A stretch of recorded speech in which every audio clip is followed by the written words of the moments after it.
vai es esmu apziņa, vada savu ķermeni, vada savas domas, vada savas emocijas, kas pārvalda tūri, kā jūs jums vēlāk izstāstīšu.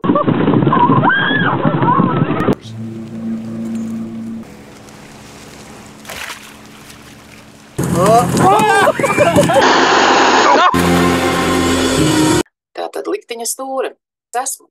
Šeit jau ir tas jautājums. Tas neglītais pīlēns, vai es esmu apziņa, kas vada savu ķermeni, vada savas domas, vada savas emocijas, kas pārvalda tūri, kā jūs jums vēlāk izstāstīšu, savu dzīvi, savu likteni.